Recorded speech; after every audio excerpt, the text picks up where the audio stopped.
आंध्र प्रदेश के जनता की तरफ से मैं उधर से आदरणीय प्रधानमंत्री जी को शुभकामनाएं देता हूं, अभिनंदन करता हूं।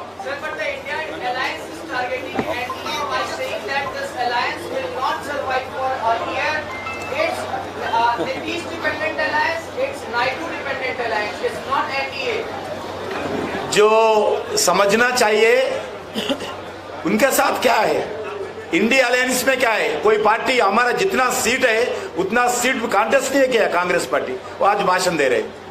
आज मैं पूछना चाहता हूं, आज इलेक्शन से पहले गठबंधन करके हम चुनाव लड़े हैं और गठबंधन को जनता का आशीर्वाद मिला है।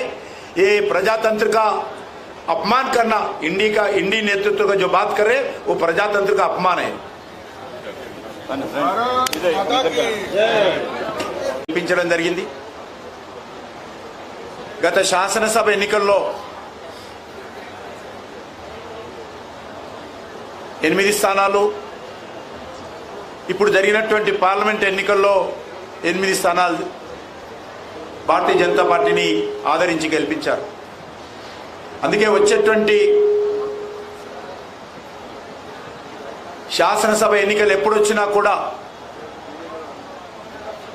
మరి 88 శాసనసభ స్థానాలు భారతీయ జనతా పార్టీ గెలవాలి। ఎందుకంటే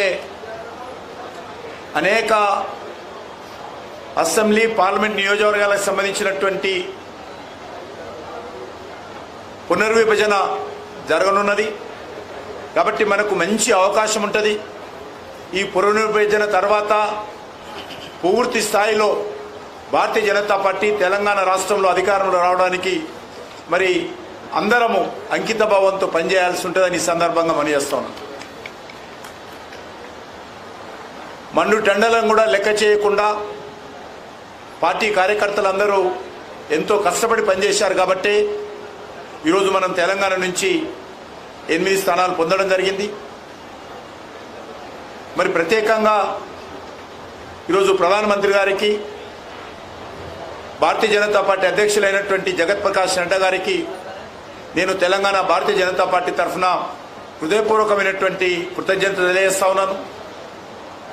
ఒక కేబినెట్ మినిస్టరు, ఒకటి ఎంఓఎస్ స్టేటు, ఇద్దరిని తెలంగాణ నుంచి మరి పెద్ద మనసుతో ఎంపిక చేయడము నిజంగా నేను తెలంగాణ ప్రజానీకం తరఫున కూడా నరేంద్ర మోడీ గారికి ధన్యవాదాలు తెలియజేస్తా ఉన్నాను। అదేవిధంగా ఆంధ్రప్రదేశ్ నుంచి భారతీయ జనతా పార్టీగా ఒక నిక్కసైనటువంటి కార్యకర్త, అనేక రకాల ఇబ్బందులు వచ్చినప్పటికీ కూడా, ఒడిదుడుకులు వచ్చినప్పటికీ కూడా మరి పార్టీని జెండా మోసినటువంటి మరి నర్సాపురం నుంచి ఇటీవల పార్లమెంట్ సభ్యుడిగా గెలిచినటువంటి మిత్రుడు శ్రీనివాస్ వర్మ గారిని ఈరోజు కేంద్ర మంత్రిగా తీసుకోవడము, భారతీయ జనతా పార్టీ ఏ రకంగా సిద్ధాంతపరంగా పనిచేస్తుందో, ఏ రకంగా కార్యకర్తల ఆధారంగా పార్టీ పనిచేస్తుందో దీన్ని బట్టి మనం అర్థం చేసుకోవచ్చు। తెలంగాణ నుంచి కానీ ఆంధ్రప్రదేశ్ నుంచి కానీ ఈరోజు మరి కేంద్ర మంత్రులుగా ఎంపీ చేసినటువంటి ముగ్గురు కూడా ఒక సాధారణ కార్యకర్తలుగా పనిచేసినటువంటి వాళ్ళు ఈరోజు కేంద్ర మంత్రులుగా భారతీయ జనతా పార్టీ నియమించడం జరిగింది।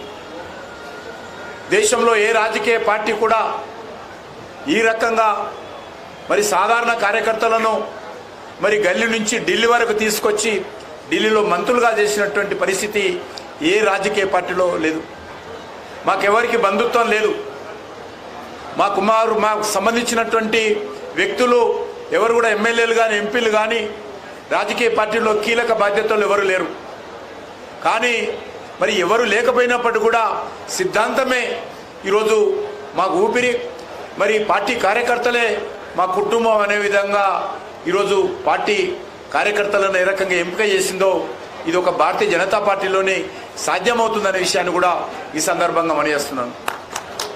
వచ్చేటువంటి 5 సంవత్సరాలు, ఈ గత 10 సంవత్సరాలుగా ఏ రకంగా పనిచేశామో వచ్చే 5 సంవత్సరాలు కూడా నరేంద్ర మోడీ గారి నాయకత్వంలో కేంద్ర ప్రభుత్వము, భారతీయ జనతా పార్టీ దుర్నీకృతమైనటువంటి ఉత్సాహంతో మరి రానున్న రోజుల్లో కూడా పనిచేస్తారని ఇప్పుడే ప్రధానమంత్రి గారు చెప్పడం జరిగింది।